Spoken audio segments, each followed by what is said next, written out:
Nilipata wazo hivi, mlima Kenya huu hapa nyuma yangu, ukimuuliza mtu wa nchi yote dunia nzima eti mlima Kenya iko nchi gani, watasema Kenya, hawezi kukosea.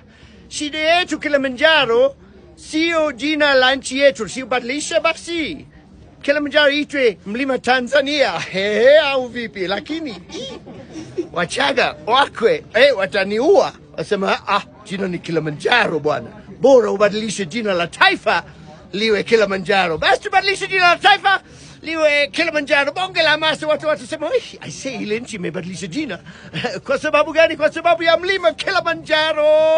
Bongo zozo fujo cheumiza Tanzania.